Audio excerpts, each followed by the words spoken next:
ब्रीं नमो शुद्धाणम् ॐ ब्रीं नमो आयर्याणम् ॐ ब्रीं नमो वज्झायाणम् ॐ ब्रीं नमो लोये सब्बसाहुणम् ॐ ब्रीं नमो अर्हन्ताणम् ॐ ब्रीं नमो सिद्धाणम् ॐ ब्रीं नमो आयर्याणम् ॐ ब्रीं नमो वत्सायाणम् ॐ ब्रीं नमो लोये सब्बसाहूणम् ॐ ब्रीं नमो अर्हन्ताणम् ॐ ब्रीं नमो सिद्धाणम् ॐ ब्रीं नमो आयर्याणम् ॐ ब्रीं नमो वत्सायाणम् ॐ ब्रीं नमो लोये सब्बसाहुणम् ॐ ब्रीं नमो अर्हन्ताणम् ॐ ब्रीं नमो सिद्धाणम् ॐ ब्रीं नमो आयर्याणम् ॐ ब्रीं नमो वज्झायाणम् ॐ ब्रीं नमो लोये सब्बसाहूणम् ॐ ब्रीं नमो अर्हन्ताणम् ॐ ब्रीं नमो सिद्धाणम् ॐ ब्रीं नमो ॐ ब्रीं नमो वत्सायाणम् ॐ ब्रीं नमो लोये सब्बसाहूणम् ॐ ब्रीं नमो अर्हन्ताणम् ॐ ब्रीं नमो सिद्धाणम् ॐ ब्रीं नमो आयर्याणम् ॐ ब्रीं नमो वत्सायाणम् ॐ ब्रीं नमो लोये सब्बसाहूणम् ॐ ब्रीं नमो अर्हन्ताणम् ॐ ब्रीं नमो सिद्धाणम् ॐ ब्रीं नमो आयर्याणम् ॐ ब्रीं नमो वज्झायाणम् ॐ ब्रीं नमो लोये सब्बसाहूणम्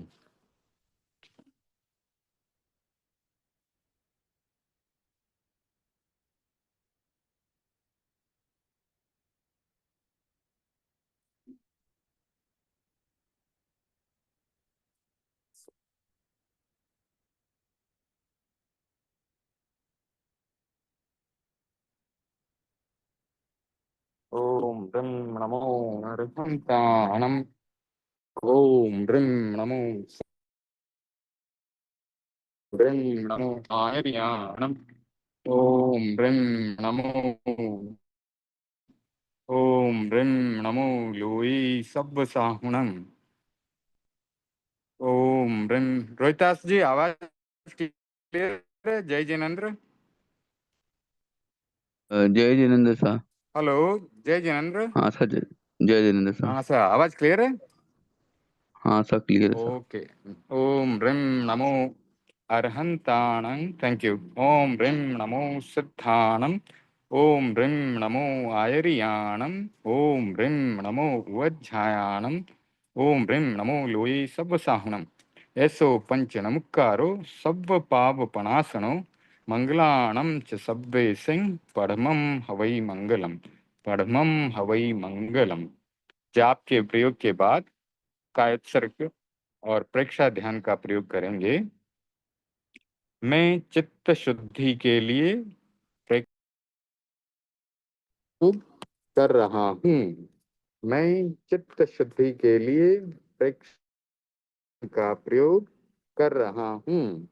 मैं चित्त शुद्धि के लिए प्रेक्षा ध्यान का प्रयोग कर रहा हूँ। तस्य उत्तरीकरणेन पायच्छित्करणेन विसोहीकरणेन विसल्लीकरणेन पावाणं कम्माणं निघायणत्थाय थामि कौसर्गम।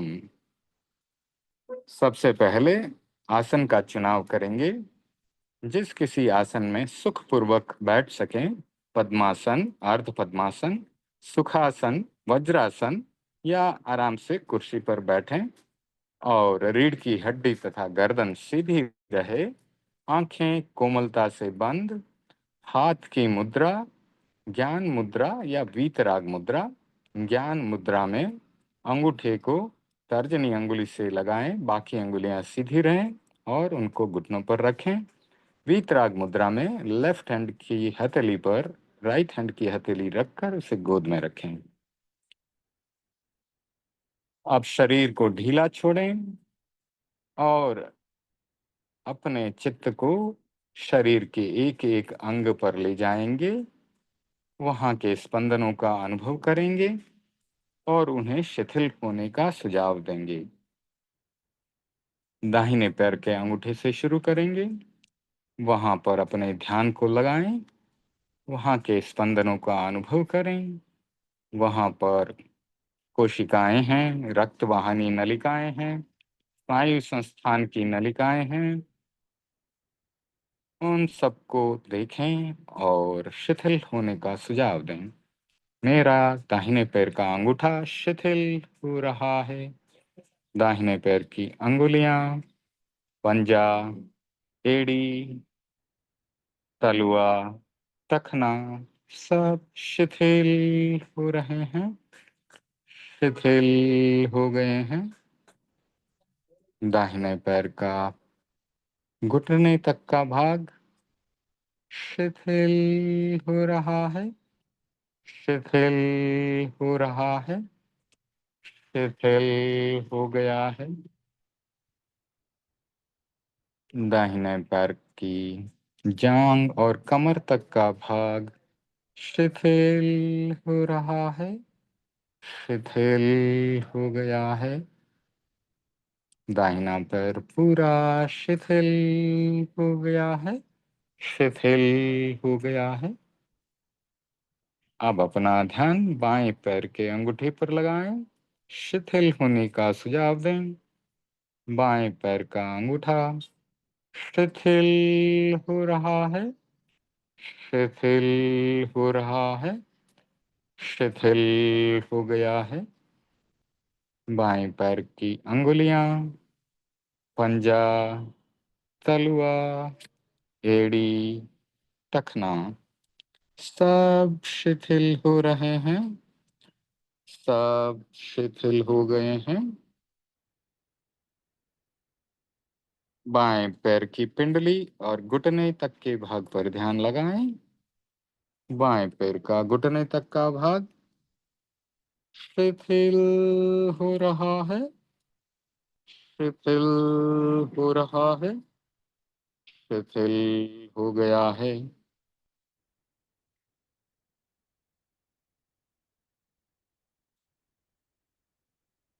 बाएं पैर के कमर तक के भाग पर ध्यान लगाएं। पूरा बायां पैर शिथिल हो रहा है,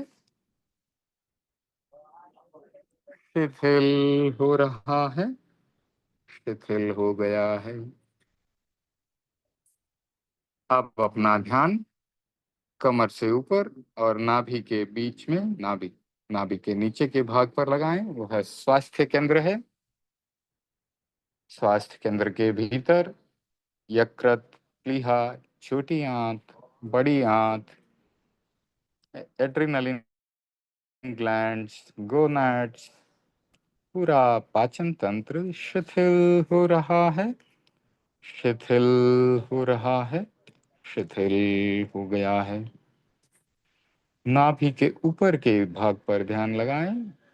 नाभि के ऊपर हृदय, फेफड़े, पसलियां सब शिथिल हो रहे हैं।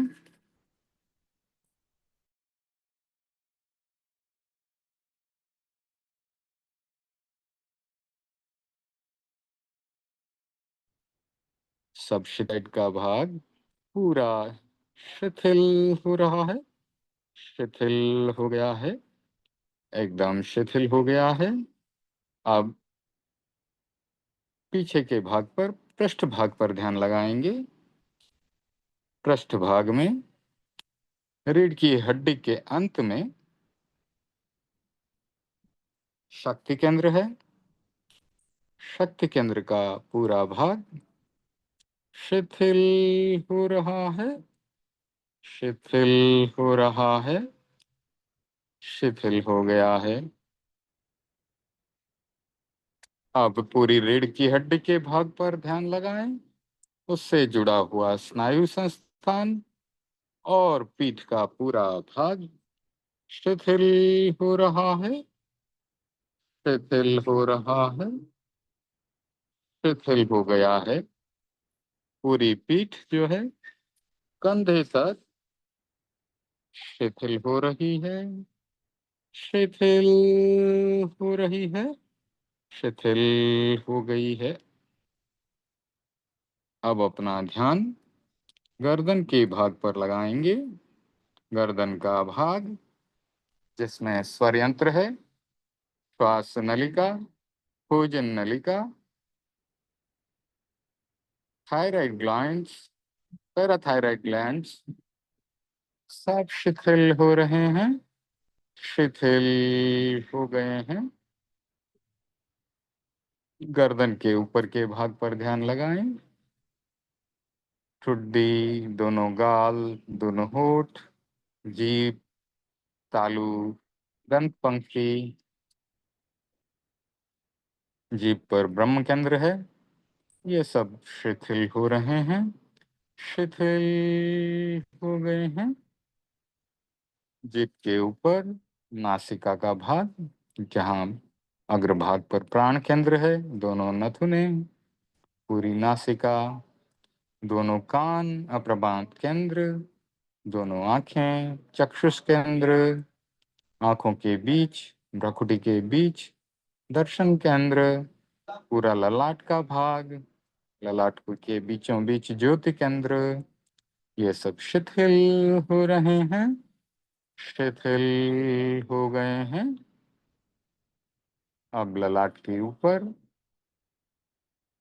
मस्तिष्क का भाग, hypothalamus, left brain, right brain, चोटी का भाग, ज्ञान केंद्र, सब शिथिल हो रहे हैं, शिथिल हो रहे हैं, शिथिल हो गए हैं। गहरी शिथिलता का अनुभव करें। शरीर प्रतिमा की भांति अडोल, पूरी शिथिलता।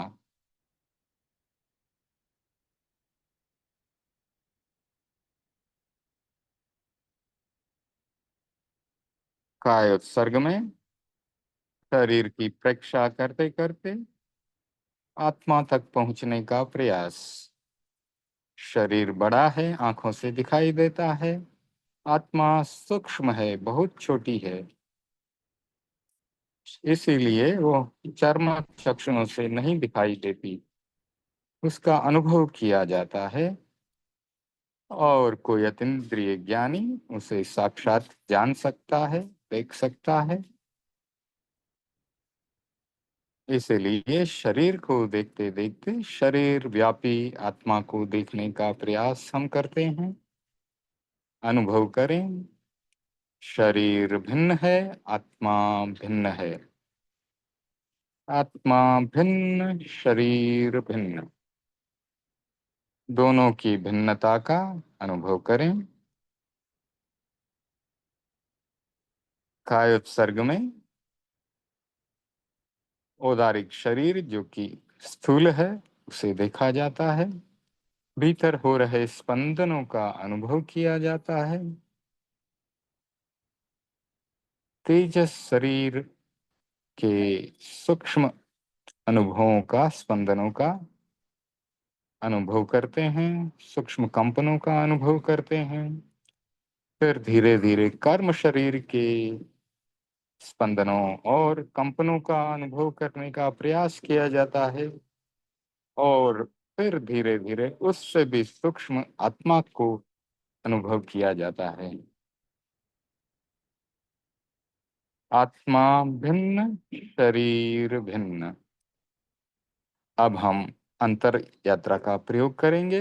अंतर यात्रा में चोटी के भाग यानी ज्ञान केंद्र, शरीर में सबसे ऊपर जो ज्ञान केंद्र है, चोटी का भाग, वहां से हम ध्यान को रीढ़ की हड्डी में से प्रवाहित करते हुए रीढ़ की हड्डी के अंतिम भाग तक लाएंगे, सांस लेते हुए और रीढ़ की हड्डी के अंतिम भाग से शक्तियों को इकट्ठा करेंगे और श्वास छोड़ते हुए उसे पुनः रीढ़ की हड्डी में से होते हुए चोटी पर ज्ञान केंद्र पर ले जाएंगे, वहां पर शक्तियों को खाली कर देंगे।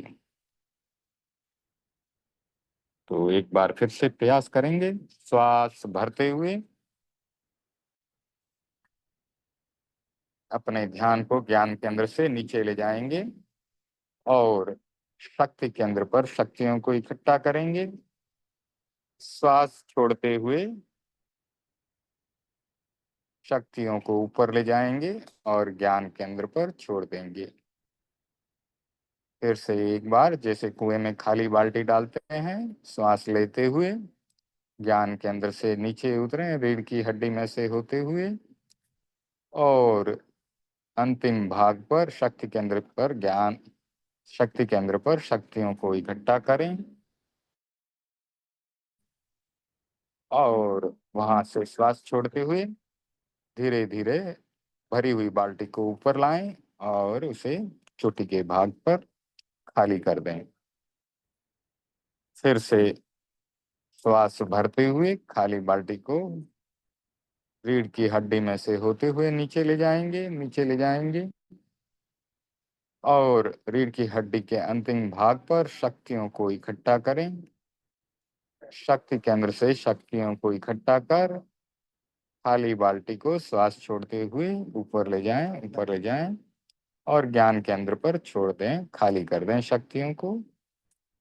एक बार फिर से श्वास भरते हुए खाली बाल्टी को नीचे ले जाएंगे, रीढ़ की हड्डी से होते हुए नीचे ले जाएंगे और खाली बाल्टी को शक्ति केंद्र पर शक्तियों से भरें।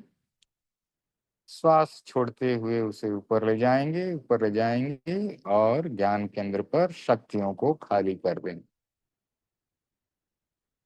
एक बार फिर से अंतिम बार खाली बाल्टी को श्वास भरते हुए ज्ञान केंद्र से नीचे ले जाएं, रीढ़ की हड्डी के अंतिम भाग पर शक्ति केंद्र से शक्तियां बाल्टी में भरें। श्वास छोड़ते हुए बाल्टी को रीढ़ की हड्डी से ऊपर उठाएं और चोटी के भाग पर ज्ञान केंद्र पर उसे खाली कर दें। अंतर यात्रा का यह प्रयोग शक्तियों के ऊर्ध्वारोहण का प्रयोग, अंतर आत्मा बनने का यह एक सुंदर प्रयोग। अब अपने ध्यान को नाक के अग्रभाग पर लगाएं और आते जाते श्वास का अनुभव करें। श्वास आ रहा है और श्वास जा रहा है। सिर्फ श्वास को देखें। आते जाते श्वास का अनुभव करें। श्वास आ रहा है और श्वास जा रहा है। सिर्फ सिर्फ श्वास को देखना है। श्वास आ रहा है, श्वास जा रहा है। जिस प्रकार एक चौकीदार बैंक या दुकान के बाहर बैठता है और आते जाते ग्राहक को देखता है, उसी प्रकार अपने ध्यान को नाक के अग्रभाग पर लगाएं और आते जाते श्वास को देखें। सिर्फ श्वास का अनुभव रहे। कोई विचार आए तो उसे भी देखें। सिर्फ ज्ञाता दृष्टा भाव,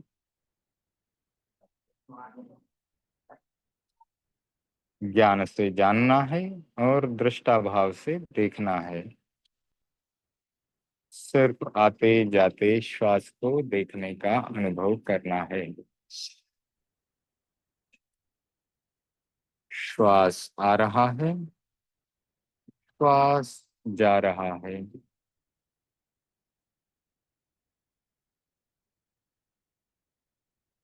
हो सके तो श्वास को धीरे धीरे लंबा कर सकते हैं। श्वास आ रहा है, श्वास जा रहा है। आते जाते श्वास को देखना है।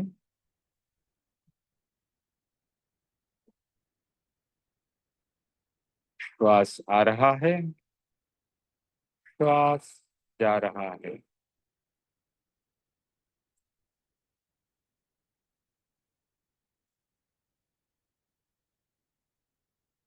शरीर प्रतिमा की भांति अडोल, पूरी शिथिलता, शांति का अनुभव। मंदिर में जैसे भगवान की प्रतिमा में भगवान की अधखुली आंखें नाक के अग्रभाग को देखती हुई सी प्रतीत होती हैं, उसी प्रकार मन की आंखों से नाक के अग्रभाग को देखें, आते जाते श्वास का अनुभव करें। श्वास आ रहा है, श्वास जा रहा है।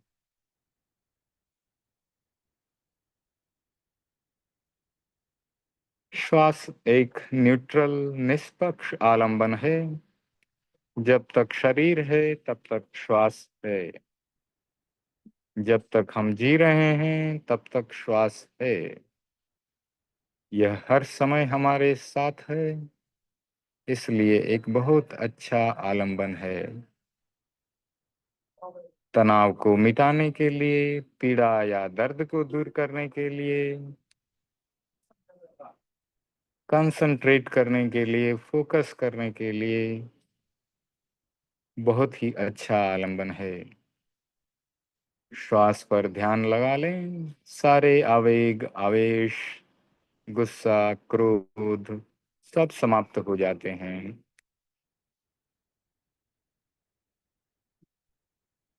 सिर्फ श्वास को देखें।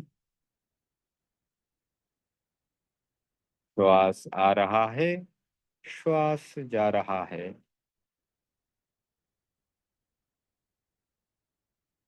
श्वास परीक्षा के इस प्रयोग के बाद हम लक्ष्य ध्यान और ज्योति केंद्र की परीक्षा करेंगे। रंगों के ध्यान को लक्ष्य ध्यान भी कहा जाता है। ललाट के बीचों बीच जहां तिलक किया जाता है, वहां पर ध्यान लगाएं और यह देखने का प्रयास करें, शरद पूर्णिमा का श्वेत चांद वहां पर अपनी धवल किरणें बिखेर रहा है। उसकी रोशनी, ठंडी शीतल किरणें वहां पर पड़ रही हैं।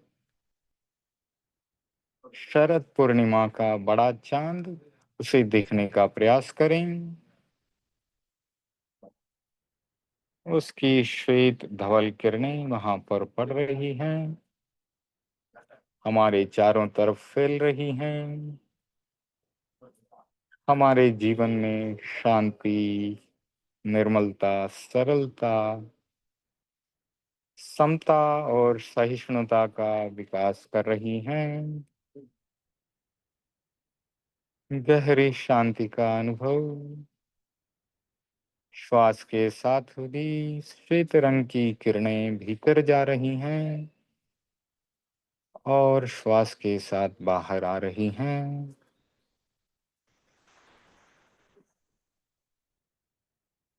गहरी शीतलता और शांति का अनुभव। वातावरण में पूरी नीरवता और शांति फैली हुई है। शरद पूर्णिमा की शीतलता का अनुभव करते हुए श्वेत रंग का ध्यान करें। यह श्वेत रंग, जो कि शुक्ल लेशिया का भी रंग है, इसके ध्यान से हमारे भीतर पॉजिटिव या अच्छी भावनाओं का, सकारात्मक भावनाओं का विकास होता है।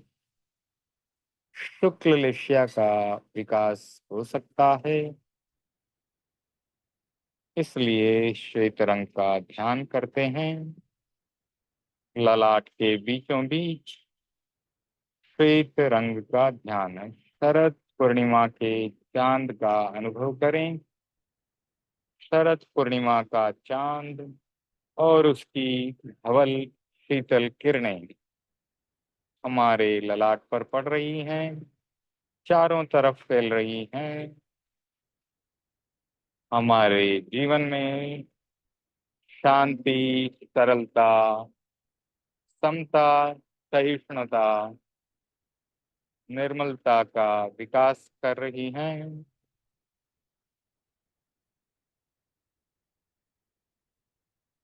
संपिक्खई अपग मप्पयेणम। स्वयं स्वयं को देखें, आत्मा से आत्मा को देखें। ज्ञाता दृष्टा भाव का प्रयोग, जो कि आत्मा का मूल गुण है, वहां तक पहुंचने का प्रयोग। संपिक्खई अपग मप्पयेणम। स्वयं स्वयं को देखें, आत्मा से आत्मा को देखें। बहुत ही छोटा सूत्र, बहुत ही सुंदर सूत्र। संपिक्खई अपग मप्पयेणम। स्वयं स्वयं को देखें, आत्मा से आत्मा को देखें।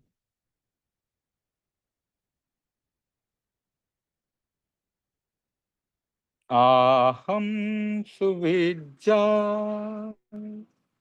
चरणम पमुखम। दुख मुक्ति के लिए विद्या और आचार का अनुशीलन करें। सभी जीव सुखी होना चाहते हैं और भगवान ने दुख की मुक्ति के लिए, सुख को प्राप्त करने के लिए बहुत ही अच्छा और छोटा सा सूत्र दिया। दुख मुक्ति के लिए ज्ञान प्राप्त करें और सम्यक ज्ञान पर सम्यक आचरण करें। आहम सुविज्जा चरणम पमुखम। दुख मुक्ति के लिए विद्या और आचार का अनुशीलन करें। अपना सच में से जा मैं तिन भुए सुकपये। स्वयं सत्य को खोजें और सबके साथ मैत्री करें।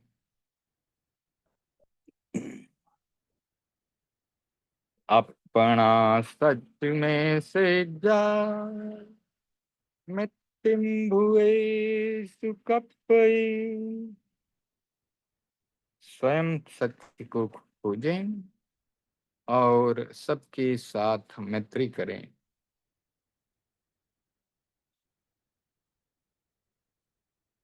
भगवान ने अपने सत्य को स्वयं खोजा, स्वयं साधना करके केवल ज्ञान को प्राप्त किया।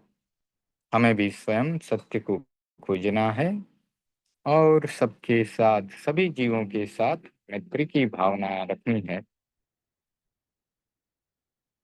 अपना सच में से जा मैं तिन भुए सुकपये।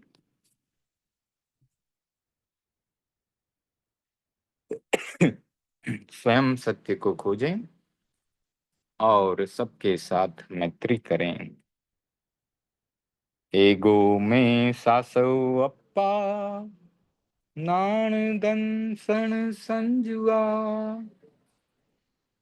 शेषा में बाहिरा भावा सब्बे संजोग लक्षणा। एक आत्मा शाश्वत है जो ज्ञाता दृष्टा भाव वाली है। शेष सभी बाहरी भाव संयोग और वियोग लक्षणों वाले हैं।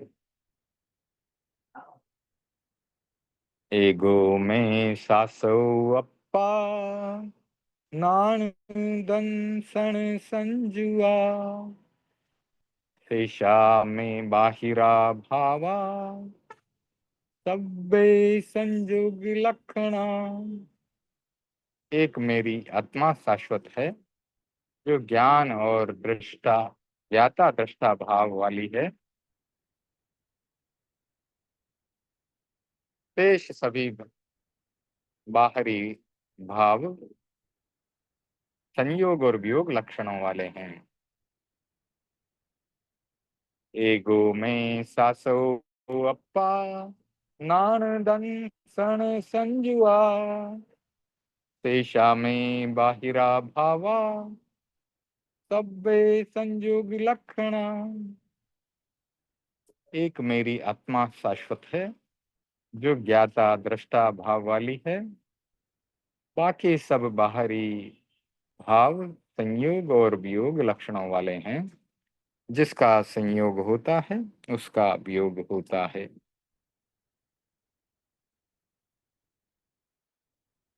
यह अनुप्रेक्षा का प्रयोग हुआ। अब हम आज इस ध्यान के प्रयोग को संपन्न करते हैं। 2-3 लंबे श्वास लेते हुए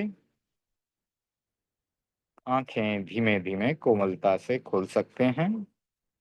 शरण सूत्र का उच्चारण करेंगे। अरहन्ते शरणं पवज्जामि, सिद्धे शरणं पवज्जामि, साहु शरणं पवज्जामि, केवलीपनत्तं धम्मं शरणं पवज्जामि, सिद्धे शरणं पवज्जामि, साहु शरणं पवज्जामि, केवलीपनत्तं धम्मं शरणं पवज्जामि। अरहन्ते शरणं पवज्जामि, सिद्धे शरणं पवज्जामि, साहु शरणं पवज्जामि, केवलीपनत्तं धम्मं शरणं पवज्जामि। अब स्वाध्याय का क्रम शुरू करेंगे। तो 40 श्लोकों का स्वाध्याय पूरा हो चुका है, भक्तामर और कल्याण मंदिर स्तोत्र का। और अब कुछ ही श्लोक आगे बचे हैं। ऐसा प्रतीत होता है कि शायद 2 स्वाध्याय में ये दोनों पुस्तकें पूरी हो जाएंगी। तो आगे के लिए भी हमें पुस्तक का चुनाव करना है। एक पुस्तक तो जीव अजीव की ले लेंगे, क्योंकि आचार्य श्री महाप्रज्ञ जी ने इसकी प्रेरणा दी है, तो वो ले लेंगे। और दूसरी पुस्तक देखते हैं कोई और सोची जाएगी। और आप सबसे भी सुझाव आमंत्रित होंगे। बता सकते हैं आप कि कौन सी पुस्तक का स्वाध्याय करना है। तो अब हम भक्तामर के श्लोक से शुरू करेंगे।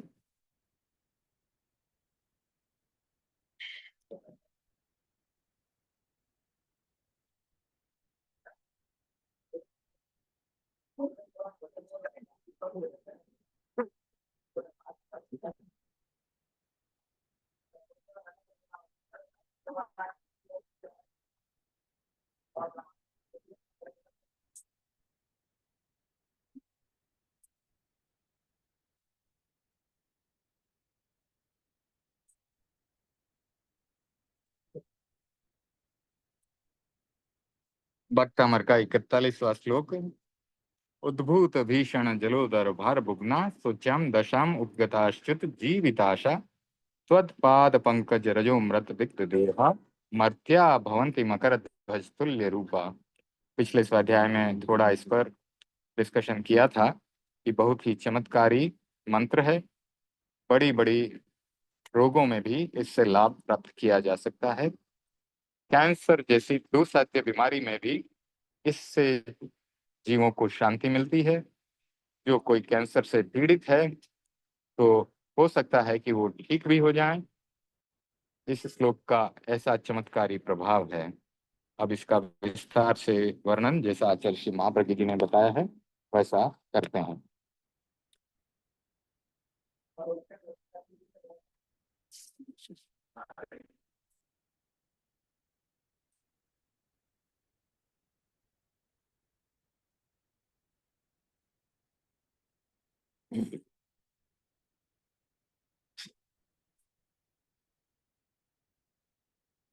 मनुष्य का यह चिंतन रहता है और निरंतर प्रयत्न रहता है कि जीवन जो है निर्विघ्न और निर्बाध बना रहे, जीवन में कोई बाधाएं नहीं आए, विघ्न नहीं आए। ऐसे जीवन के निर्माण के लिए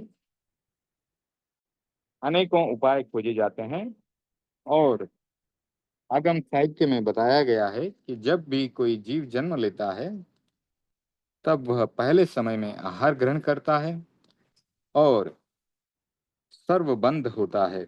उस समय वह सारी सामग्री को जीवन के लिए जो उपयोगी है उसे ग्रहण कर लेता है।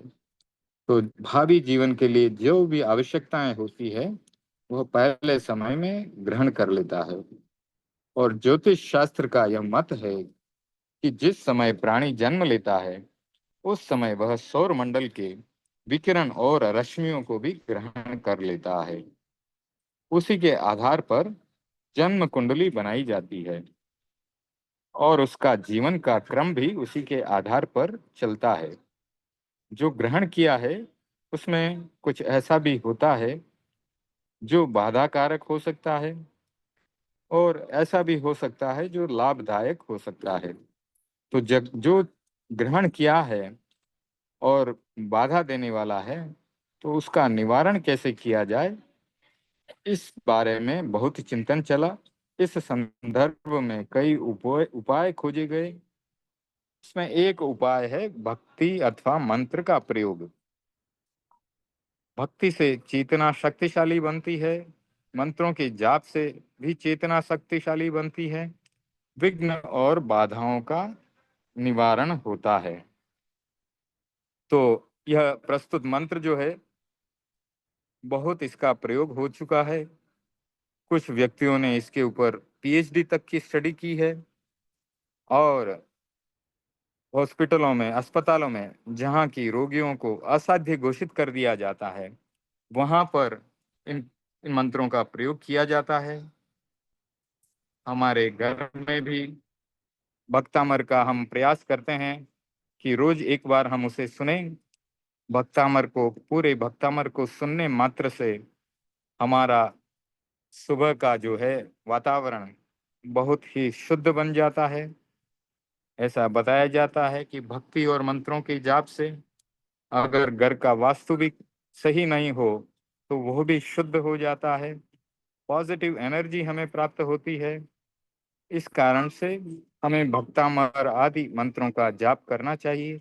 नवकार मंत्र तो महामंत्र है ही, उसके साथ अन्य मंत्रों का भी, वो हर स्तोत्र है जैसे कि भक्तामर है, कल्याण मंदिर स्तोत्र है, ऐसे अच्छे अच्छे स्तोत्रों का पाठ होते रहना चाहिए। आचार्य श्री तुलसी ने अरहत वंदना की शुरुआत की थी, उसमें भी आगम के बहुत ही सुंदर सुंदर सूक्त हैं, आगम के श्लोक हैं। उनका पाठ भी शाम को 8 बजे किया जाता है, वह भी बहुत लाभदायक हो सकता है। तो मानसिंह सूरी जी ने प्रस्तुत काव्य भक्तामर में उस समय की भयंकर व्याधि का उल्लेख किया है। उस व्याधि का नाम है जलोदर। आज इस रोग के अनेक उपाय खोजे गए हैं और यह व्याधि भी अब इतनी भयंकर नहीं मानी जाती, किंतु उस युग में यह रोग बहुत ही जटिल था। वैद्यों के लिए बड़ी समस्या थी कि पेट में पानी ही पानी भर जाता था और जलोदर से भीतर में इतना भार अधिक हो जाता था कि व्यक्ति टेढ़ा हो जाता था। जलोदर की व्याधि से पीड़ित अनेक लोगों की दशा को आचार्य श्री महाप्रज्ञ जी कहते हैं कि उन्होंने देखा है। उस रोग से ग्रस्त व्यक्ति व्याकुल और बेचैन हो जाता है, शायद भोजन भी नहीं पचता होगा। जलोदर के भार से जो टेढ़ा बना हुआ है, वक्र बना हुआ है और वह आदमी चिंतनीय दशा में चला गया है, उसका रोग असाध्य बन गया है। रोग की दो प्रकार की अवस्थाएं होती है। एक तो साध्य अवस्था होती है, जिसमें कि दवा आदि इलाज किया जा सकता है और उस रोग का उपशमन किया जा सकता है, उसे ठीक किया जा सकता है। दूसरी ऐसी अवस्था होती है जो कि असाध्य होती है। असाध्य अवस्था में रोग हो जाए फिर उसे आसानी से ठीक नहीं किया जाता। तो यहाँ पर यह बताया जा रहा है कि सहज साध्य रोग जो है वह सामान्य चिकित्सा से ठीक हो जाता है। 2-3 दिन आपने गोलियां ली, दवाई ली, ठीक हो गया।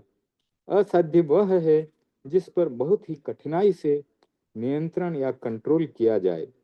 बड़ी मुश्किल है, महीनों महीनों तक दवा चल रही है, ऑपरेशन भी किया जा रहा है, कीमोथेरेपी की जा रही है, सिर के बाल चले जाते हैं, फिर भी वह मुश्किल है उस पर कंट्रोल पाना।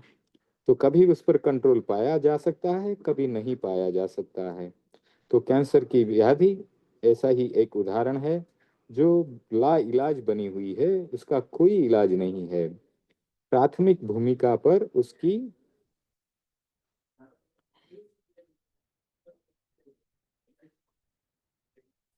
चिकित्सा हो जाती है। यानी कि कहते हैं ना कि पहली स्टेज में है कैंसर, या दूसरी स्टेज में है, या तीसरी स्टेज में है, या अंतिम स्टेज में है। तो उसकी भी स्टेज है, भूमिका है। तो अंतिम स्टेज में जो कैंसर का रोग होता है वो असाध्य बन जाता है, उसका कोई भी इलाज फिर संभव नहीं हो पाता। तो उस युग में, उस जमाने में जलोदर जो है वह एक भीषण रोग था, बहुत ही कठिन रोग था। व्यक्ति इस रोग के कारण शोचनीय दशा, चिंतनीय दशा को प्राप्त हो गया है। उसने जीने की आशा छोड़ दी है, मौत सामने खड़ी दिखाई दे रही है। क्या ऐसी स्थिति में वह बच सकता है? क्या इस असाध्य रोग का कोई उपाय हो सकता है? तो उपाय तो हमें करते रहना चाहिए, कभी भी निराशा को नहीं पालना चाहिए। हमें आशावादी दृष्टिकोण अपनाना चाहिए, सकारात्मक विचारों को अपनाना चाहिए। तो उपाय कभी भी समाप्त नहीं होता। नए नए उपाय व्यक्ति को खोजते रहना चाहिए। नए नए उपाय हम खोजेंगे, प्रयास करते जाएंगे, तभी जो है हम बीमारी से मुक्त हो सकते हैं। एक छोटी सी घटना के माध्यम से हम इसके बारे में आपको बताना चाहते हैं कि गांव में पुराने जमाने में बड़ी हांडी हुआ करती थी और उसमें छाछ या दही पड़ा रहता था, जिसको कि बिलोया जाता था। तो ऐसा होता है कि ऐसी ही हांडी पड़ी हुई थी और उसमें दो चूहे गिर गए। अब वो दो चूहे गिर गए तो हांडी का भाग जो था वह पूरा भरा हुआ नहीं था। तो वो जिस सतह पर गिरे वहां से कूद करके वापस बाहर नहीं आ पा रहे थे। तो दोनों चूहों ने थोड़ी देर प्रयास किया, कूदते रहे। एक चूहा जो है थक करके निढाल होकर शांत हो गया। दूसरे चूहे ने जो है फिर भी प्रयास नहीं छोड़ा, कूदता रहा। और उसके लगातार कूदते रहने से क्या हुआ कि वो जैसे छाछ में बिलोना होता है उस प्रकार से होता चला गया। और थोड़ी देर में इतना मक्खन जमा हो गया कि वह मक्खन के ऊपर स्थिर हो गया। तो उसने उस दही या जो छाछ जैसा पड़ा हुआ था उस पर इतना कूदा, इतना जंप मारा, इतना प्रयास किया उसने कि वहां पर मक्खन इकट्ठा हो गया और मक्खन के ऊपर वह टिक गया। जब वह मक्खन पर टिक गया तो जोर से कूदा, जंप मारा और बाहर निकल गया। तो हमारे जीवन में भी इसी प्रकार से बहुत सारी कठिनाइयां आती हैं। कठिनाइयां तो आएंगी, बाधाएं तो आएंगी, इसी का नाम जीवन है। अगर कठिनाइयां सामने न हो तो फिर जो स्वाद सफलता का होता है वह भी उतना मीठा नहीं होता। तो कहते हैं जितनी ज्यादा कठिनाइयां आएंगी सफलता उतनी ही ज्यादा मीठी लगेगी। तो व्यक्ति को प्रयास करते रहना चाहिए, यही बताया जा रहा है। जब प्रयास किया जाता है तो प्रयास भी बहुत अधिक जो है शक्ति और फोकस के साथ किया जाना चाहिए। तो ऐसा नहीं है कि हम थोड़ा प्रयास करें और रुक जाएं, शांत हो जाएं। वो आचार्य मानतुंग जी कह रहे हैं कि वे स्वयं व्याधि से मुक्ति का उपाय आपको सुझा रहे हैं। वे कह रहे हैं, प्रभु आपके चरण की धूली अमृत है। क्या बता रहे हैं कि उद्भूत भीषण जलोदर भार भुग्ना सोच्याम दशाम उपगताश्च्युत जीविताशा। मतलब उद्भूत भीषण, बहुत ही भीषण जलोदर रोग से, उसके भार से पीड़ित, भार भुग्ना, शोच्याम यानी शोचनीय, दशाम उपगताश्च्युत उस दशा को प्राप्त, जीवित आशा को छोड़ा हुआ, जीने की आशा को छोड़ा हुआ, त्वद पाद पंकज आपके चरण रज, आपके चरण कमल की रज, त्वद पाद पंकज रज अमृत, यानी चरणों के, चरण कमल के नीचे जो रज कण हैं वो अमृत रूपी बन गए हैं। तो अमृत रूपी, अमृत दिग्ध देहा मर्त्या भवंती मकर ध्वज तुल्य रूपा। तो उस अमृत, उस चरण कमल के रज कणों के अमृत रूपी धूलि को लेकर कोई व्यक्ति अपने शरीर पर लेप करे, उस रोगी व्यक्ति को उस धूलि का शरीर पर लेप कराए, तो वह उस रोग से मुक्ति पा लेता है। जैसे चंदन का लेप किया जाता है, वैसे ही रजोमृत का लेप किया जा सकता है। जलोदर के भार से टेढ़ा बना हुआ व्यक्ति उस रजोमृत यानी चरण की धूल रूपी, अमृत रूपी धूल को शरीर पर लगाए तो मकर ध्वज तुल्य रूपा, यानी कामदेव के समान सुंदर बन जाएगा। कितना सुंदर प्रयोग बताया है। और ऐसे कई प्रयोग मैंने आस्था के चमत्कार पुस्तक में पढ़ा है। आचार्य तुलसी को हमने देखा, आचार्य श्री महाप्रज्ञ जी को देखा, और आज आचार्य श्री महाश्रमण जी को देख रहे हैं। तो कहा जाता है कि आचार्य तुलसी के चरणों के रज की जो प्रयोग जिस जिस व्यक्ति ने किया, उसने भी उस अमृत को पा लिया। इस प्रकार से चरण रज जो होती है वो बहुत प्रभावशाली होती है। तो यहाँ पर यह बताया जा रहा है कि यह कोई अतिशयोक्तिपूर्ण बात नहीं है और न ही कोई चमत्कार है। हम लोग चमत्कार में विश्वास नहीं करते, हम नियम में विश्वास करते हैं। जो नियम को नहीं जानता उसके लिए चमत्कार जैसा कुछ होता है, किंतु जो प्रकृति के नियमों को जानता है उसके लिए चमत्कार जैसा कुछ नहीं होता। जो नियम को जानता है वह ज्ञानी व्यक्ति है। अज्ञानी जिसे चमत्कार कहते हैं, ज्ञानी के लिए वह नियम है। चमत्कार को नमस्कार करो, इसके स्थान पर यह कहना चाहिए कि नियम को नमस्कार करो। क्योंकि जब हम नियम लेते हैं तो उसे आचरण में लाते हैं तो हमारा आचरण भी शुद्ध होता है। हर परिवर्तन और चमत्कार के पीछे एक नियम होता है। तो अब एक घटना का वर्णन यहाँ पर आ रहा है। कलकत्ता चातुर्मास संपन्न करके पूज्य आचार्य श्री तुलसी गुरुदेव राजस्थान की और प्रस्थान कर रहे थे। रास्ते में एक कार आकर के रुकती है, तो एक बंगाली दंपति उतरा। तो हस्बैंड एंड वाइफ थे, पति पत्नी थे, बंगाली थे। गुरुदेव को वंदना की। गुरुदेव ने पूछा, अभी कैसे आए, रास्ते में कैसे आए दर्शन के लिए? तो उन्होंने जवाब दिया, आपको नमस्कार करने के लिए आए। तो पूछा कि क्या आप हमारे से परिचित हैं? तो उन्होंने कहा, प्रत्यक्षतः तो नहीं परिचित हैं, परोक्षतः परिचित हैं। यानी कि आपके पहले दर्शन नहीं हुए हैं, लेकिन आपका नाम सुना हुआ है। तब आगे पूछा और तब उन्होंने बताया कि गुरुदेव, मेरी पत्नी को टीबी की बीमारी हो गई थी। टीबी उस जमाने में बहुत ही भयंकर बीमारी कही जा सकती थी। तो उसका बहुत ही इलाज किया गया टीबी का, लेकिन किसी भी इलाज से वह ठीक नहीं हुई। तो किसी श्रद्धालु भक्त ने उनको एक उपाय सुझाया कि आचार्य श्री तुलसी जो हैं बहुत बड़े योगी संत हैं, बड़े तपस्वी संत हैं, बड़े ज्ञानी ध्यानी संत हैं। आप उनके चरणों के नीचे की जो मिट्टी है, धूली है, वह ले आओ और उसका प्रयोग करो, उससे आपकी बीमारी जो है वो ठीक हो जाएगी। तो उस दंपति ने वैसा ही किया, चरणों की धूली ली आचार्य श्री तुलसी के, और उस दंपति ने उसका प्रयोग किया। पत्नी को थी बीमारी, उसने प्रयोग किया और वह ठीक हो गई। तो इसलिए ठीक होने के बाद हम आपको नमस्कार करने, आपका दर्शन करने के लिए आए हैं। तो अब पूछा जा रहा है, इस पुस्तक में क्या चरण धूलि भी दवा होती है? पानी तो फिर भी दवा हो सकती है, क्योंकि प्राकृतिक चिकित्सा में बताया गया है अच्छी हवा, अच्छा पानी, अच्छा भोजन और अच्छी भावनाएं ये है दवा का काम कर सकती हैं। किंतु धूली को कैसे दवा माना जाए? तब आचार्य श्री महाप्रज्ञ जी यहाँ लिख रहे हैं कि जहाँ श्रद्धा और भावना का योग हो जाता है वहां धूली भी अमृत बन जाती है। यह श्रद्धा का नियम है, श्रद्धा का चमत्कार है। एक आदमी ने जहर की अमृत जहर को भी अमृत की भावना से भावित कर दिया। उस जहर का सेवन उसके लिए अमृत का काम कर लेगा। एक आदमी ने अमृत को विष की भावना से पी लिया तो वह उसके लिए मृत्यु का भी कारण बन सकता है, क्योंकि वह अमृत भी विष के समान हो जाएगा। प्रश्न है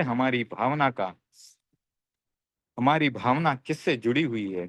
आपको पता ही होगा, मीरा का उदाहरण हमारे सामने है, इतिहास के सामने है।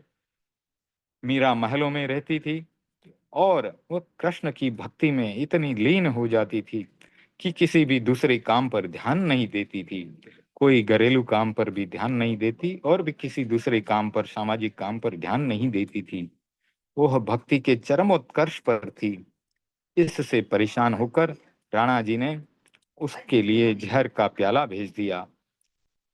मीरा ने जहर के प्याले को देखा और उसके भीतर कोई भी बुरी भावना नहीं थी। उसने जहर भी पी लिया, कोई असर नहीं हुआ।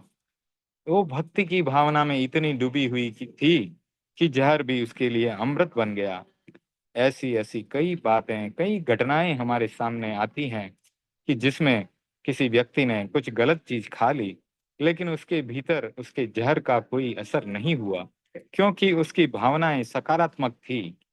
आपको पता ही होगा कि कई बार सांप आदि काट ले और वो उसे पता ही नहीं चलता, लेकिन वो जीता रहता है। एक छोटी सी घटना के माध्यम से आपको बताया जा रहा है कि दो भाई थे, परदेश जा रहे थे। तो परदेश जाते जाते रास्ते में शाम हो गई और जंगल का मार्ग था। तो कहीं दूर दूर तक कोई व्यवस्था नहीं दिखाई दी, एक झोपड़ी दिखाई दी। तो राहगीर थे, झोपड़ी दिखाई दी तो सोचा झोपड़ी में जाते हैं, कुछ खाने पीने का और सोने का इंतजाम हो जाएगा। तो गए झोपड़ी में, देखा अंदर एक बुढ़िया बैठी है। बुढ़िया को बताया कि हम राहगीर हैं और यहाँ पर रात्रिकालीन विश्राम करना चाहते हैं, कुछ भोजन वगैरह मिल जाएगा तो आपको आपका जो है पारिश्रमिक या मेहनताना या आपका जो भी मूल्य होगा हम देने के लिए तैयार हैं। बुढ़िया ने रोटी बनाई, छाछ का बिलोया और रोटी और कुछ सब्जी और छाछ उनको दे दी। दोनों भाइयों ने रोटी सब्जी खाई और छाछ पीकर आराम से सो गए। सुबह में जल्दी उठकर वे अपने रास्ते चले गए, व्यापार करने निकल गए।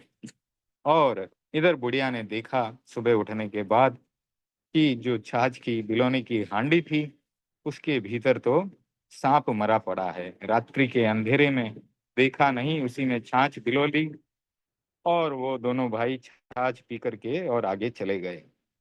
अब उन दोनों भाइयों को यह पता नहीं कि छाछ जो है पी है और जो है उन्होंने वो सांप का जहर या जो भी था वो पिया और आगे चले गए। अब आगे चले गए, उन्होंने तो व्यापार किया। उस समय लंबा व्यापार करते थे, साल 2 साल बाद व्यापार करके वापस आए होंगे।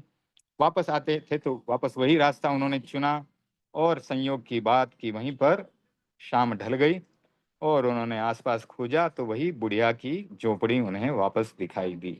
दोनों भाई पहुंचे वहां पर, बुढ़िया के सामने जाकर खड़े हुए और बुढ़िया को पूछा, क्या आपने पहचाना हमें? हम कुछ साल पहले यहाँ पर आए थे, आपके यहाँ पर रुके थे, भोजन भी किया था। अब वापस शाम ढल गई है तो फिर से हम आपके यहाँ पर रुकना चाहते हैं। बुढ़िया को बहुत आश्चर्य हुआ और बातों बातों में उसने घटना का जिक्र किया कि देखो, मैंने तो वो छाछ भिगोई थी, उसमें तो सांप मरा पड़ा था। अब ये दोनों भाई तो भयभीत हो गए और ऐसा बताया जाता है कि डर के मारे वे ऐसे सोए कि वापस नहीं उठ पाए। तो व्यक्ति में भय की भावना जब संक्रांत हो जाती है तो व्यक्ति भय से ज्यादा मर जाता है। कहते हैं कि महामारी आती है, महामारी के भय से काफी लोग मर जाते हैं, महामारी से नहीं मरते। कोविड आया होगा, कोविड से ज्यादा लोग नहीं मरे होंगे, लेकिन उसके डर से बहुत लोग मर गए। तो इस बारे में यही बताया जा रहा है यहाँ कि सकारात्मक विचार और भक्ति और श्रद्धा जब जुड़ती है, तब जो है चमत्कार घटित हो जाता है। अब आगे पढ़ते हैं। तो श्रद्धा का नियम है, श्रद्धा का चमत्कार है। तो हमारी भावना कैसी जुड़ी हुई है, मानतुंग जी इस सच्चाई को बता रहे हैं, इस सच्चाई का उद्घाटन कर रहे हैं। प्रभु, जिसमें आपके प्रति भक्ति जाग जाती है, उसके लिए आपके चरण रज भी जो है अमृत बन जाते हैं। तो प्रश्न होता है कि भगवान ऋषभ की चरण की धूलि जो है वो कहाँ से आई। ऋषभ का निर्वाण तो लाखों लाखों वर्षों पहले हो गया है, कई वर्षों पहले हो चुका है। अब उनकी धूलि को कहाँ से लाएं, ये प्रयोग हम कैसे करें। तो यह एक ऐसा योग है या प्रयोग है, तो बता रहे हैं आचार्य श्री महाप्रज्ञ जी, उसका सॉल्यूशन दे रहे हैं हमें कि डॉक्टर ने एक आदमी को बता दिया, तुम 5 किलोमीटर घूमो और बहुत तेज तेज चलो। प्रश्न आया कि वह आदमी ऐसा 5 किलोमीटर घूम पाएगा। इसका उपाय खोजा गया कि कायोत्सर्ग की मुद्रा में बैठ जाओ। जब गहरी शिथिलता और एकाग्रता हो जाए, तब यह संकल्प करो कि मैं बहुत तेज चल रहा हूँ। ऐसा अनुभव करो कि मैं तीव्र गति से चल रहा हूँ। इस बात को बार बार मन में दोहराओ, मन का उसी रूप में परिणमन कर दो, तो निश्चित ही आपकी यात्रा हो जाएगी। तो एक व्यक्ति आसन और व्यायाम करने में असमर्थ है, वह कायोत्सर्ग करे, गहरी एकाग्रता में चला जाए और मानसिक संकल्प करे, कल्पना करे कि मैं आसन कर रहा हूँ। गहरी एकाग्रता के साथ जब उसके साथ वह जुड़ जाएगा, तो वह उस रूप में परिणत हो जाएगा और आसन भी हो जाएगा, कठिन से कठिन आसन भी कर पाएगा। मत्स्यासन कर लेगा, सिद्धासन कर लेगा और वज्रासन भी कर लेगा।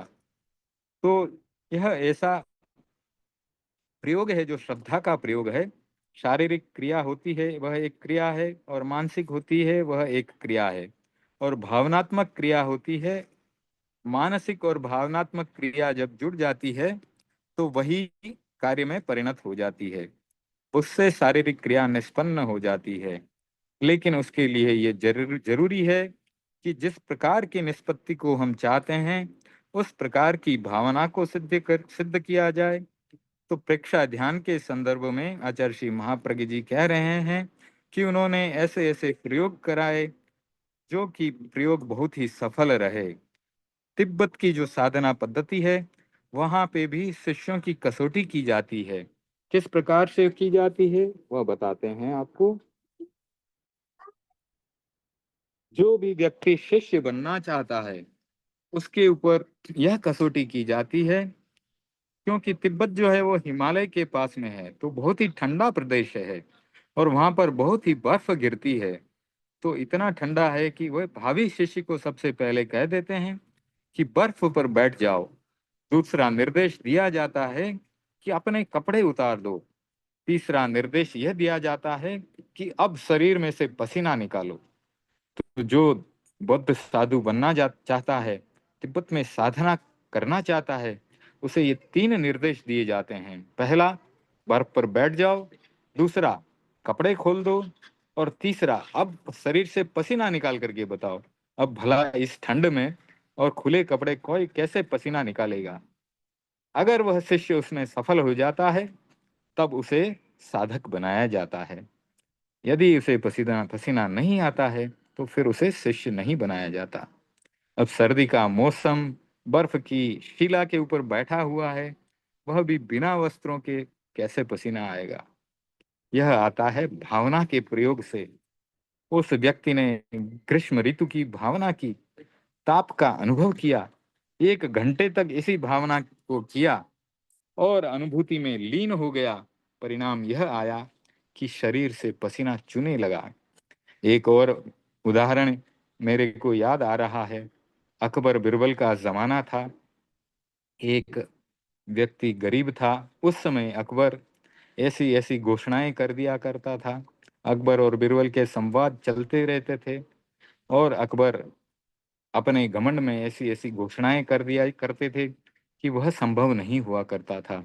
लेकिन फिर भी कोई व्यक्ति उसे संभव करके दिखा देता था। तो अकबर ने एक बार घोषणा कर दी, बातचीत चल रही होगी बीरबल से, कि देखो सामने तालाब है और बाहर इतनी ठंड है कि कोई व्यक्ति इस ठंडे तालाब में खड़ा नहीं रह सकता। तब बीरबल ने चैलेंज कर दिया होगा कि हो सकता है कि आप बड़े इनाम की घोषणा करते हैं तो कोई व्यक्ति जो है इस ठंडे पानी में भी, ठंड के मौसम में भी खड़ा रह जाए। तो बादशाह ने मुनादी पिटवा दी, घोषणा करवा दी कि जो व्यक्ति रात भर इस पानी में खड़ा रहेगा उसको बहुत बड़ा इनाम दिया जाएगा। अब कुछ लोगों ने, जो कि गरीब थे, इनाम पाने की इच्छा से उसमें पानी में, ठंडे पानी में खड़े रहे। कोई थोड़ी देर सहन कर पाया, आधा घंटा, 1 घंटा, 2 घंटा, 4 घंटा। सभी लोग एक एक करके वो तालाब छोड़ करके चले गए, क्योंकि ठंड बहुत होती गई। जैसे जैसे सर्दियों में रात बीतती है, ठंड बढ़ती चली जाती है। कल मैंने भी अनुभव किया। अप्रैल का महीना चल रहा है, मैं यात्रा, बस के द्वारा यात्रा कर रहा था।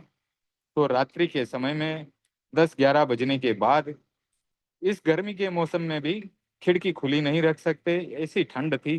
तो आज भी गांवों में ठंडी है, अप्रैल का मौसम है, गर्मी का मौसम है, फिर भी ठंडी लग रही है रात के समय में। तो कहानी ऐसी है कि एक व्यक्ति जो है वो अभी भी गरीब था, उसे तो पैसों की जरूरत थी, उस तालाब में खड़ा है और वो बादशाह के महलों की तरफ देख रहा है। रात भर खड़ा रहा, बादशाह के महलों में रोशनी जल रही थी, उसे देखता रहा, उसे उसी को आलंबन बनाकर खड़ा रहा। और रात पूरी बीत गई, और जैसे ही दिन हुआ वो बादशाह के पास पहुंचा। दरबार में अकबर बिरबल बैठे थे और बताया कि देखो आपके चौकीदार गवाह हैं, मैं रात भर इस ठंडे पानी में खड़ा रहा, और जो है अब आप मुझे इनाम दें। बादशाह के कानों को, अपने कानों पर विश्वास नहीं हुआ कि तुम कैसे रात भर इस पानी में खड़े रहे। तो बादशाह को उसने बताया कि देखो, मैं आपके महलों में दीपक जल रहे थे, और मैं यह अनुभव करता रहा कि उसकी रोशनी से, उसके प्रकाश से मेरा शरीर गर्म है, और उस आलंबन से मैं उस पूरी रात को, ठंडी रात को मैंने काट लिया।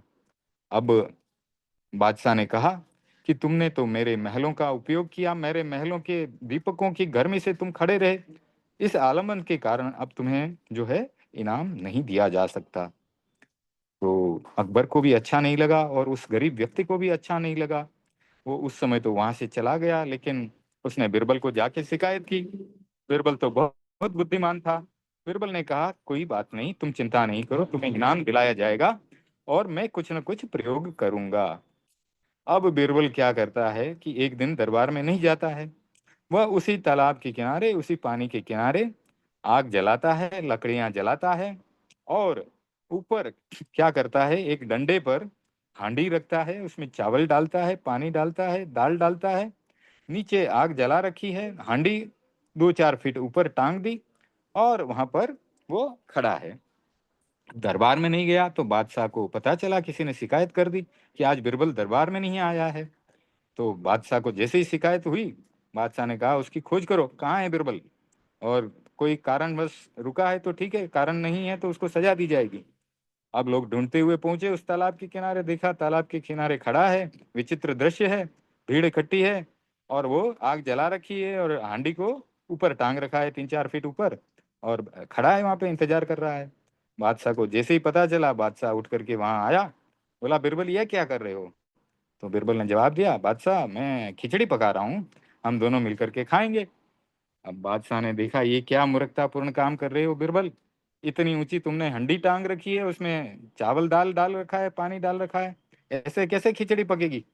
तो बिरबल ने जवाब दिया, बादशाह जिस प्रकार उस व्यक्ति को आपने रात भर ठंड में खड़ा किया था तालाब में और उसको इनाम नहीं दिया था, उस बेचारे का क्या अपराध था। वो तो आपकी रोशनी को, महलों की रोशनी को सिर्फ देख रहा था, और आपने तब कह दिया कि महलों के दीपकों की गर्मी के कारण वो गर्म रहा। उसी प्रकार से मेरी खिचड़ी भी इस आग की गर्मी से पकेगी। बादशाह को समझ में आ गया, उसने बुलाया उस व्यक्ति को और इनाम दिया। तो भावना के प्रयोग से चमत्कार घटित होता है, यह एक नियम है। आगे पढ़ते हैं। तो बात चल रही थी कि जब व्यक्ति ग्रीष्म ऋतु की भावना करता है, 1 घंटे तक उस भावना को करे और अनुभूति की करे कि गर्मी लग रही है मुझे, तो परिणाम यह आएगा कि पसीना चूने लगेगा। शिष्य बनने की भावना में वह सफलता प्राप्त कर लेगा। इसी प्रकार यदि भीषण गर्मी में शीतलता की भावना की जाए, तो किसी भी प्रकार के एसी की जरूरत नहीं पड़ेगी। गर्मी में भी ठंडी का एहसास होने लग जाएगा। तो यह भावना के द्वारा घटित होता है। तो अब इस श्लोक के भावार्थ तक हम पहुंचने की कोशिश कर रहे हैं कि आज भगवान ऋषभ नहीं है, किंतु हम एक मानसिक चित्र बनाएं। कल्पना करें कि भगवान ऋषभ चल रहे हैं और उनके चरण कमल जहां पड़ रहे हैं, मैं उस चरण की धूलि को उठा रहा हूं।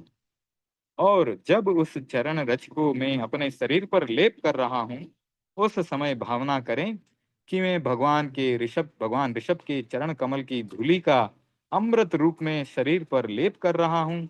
और इस भावना से वह पूरे शरीर पर लगाए उस रजोमृत को, तो उसका काम बन जाएगा।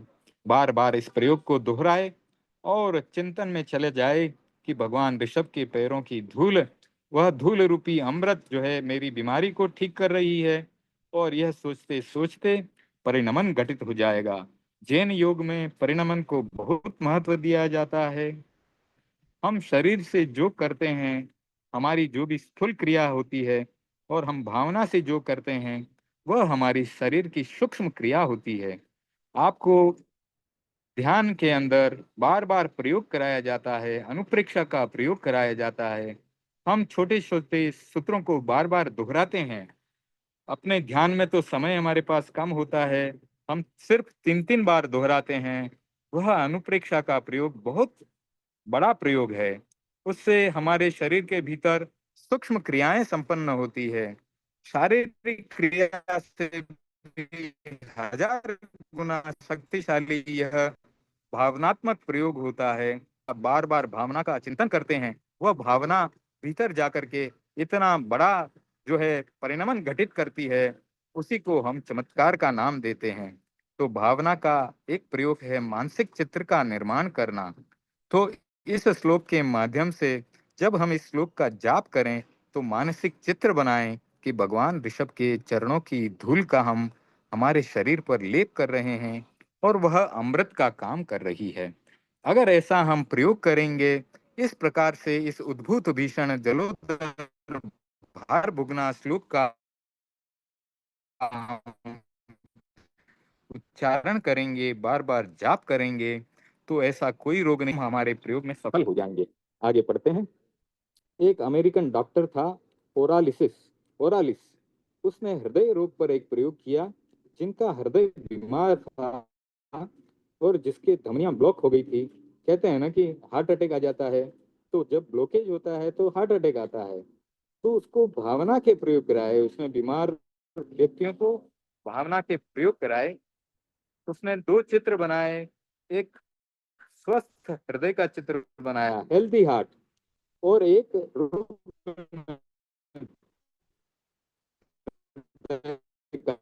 चित्र, रोगी हृदय का चित्र। डॉक्टर ने रोगियों को निर्देश दिया, उनको बोला कि स्वस्थ हृदय पर ध्यान हो रही है, मेरे ब्लॉकेज हट रहे हैं, अवरोध खुल रहे हैं। इस प्रयोग के आश्चर्यजनक परिणाम सामने आए। जिनके ब्लॉकेज थे, वे रोगी बिना बाईपास सर्जरी के एकदम से स्वस्थ हो गए। तो भावना का यह प्रयोग जो है उनके लिए चमत्कारिक औषध बन गया। वस्तुतः भावना के द्वारा ऐसा हो सकता है। आचार्य मानतुंग सूर्य जी, प्रभु आपके चरण रज का लेप करने वाला भीषण जलोदर से मुक्ति प्राप्त कर लेता है और कामदेव के तुल्य उसका शरीर हो जाता है। कितना सुंदर जो है ये प्रयोग हमको बता दिया है।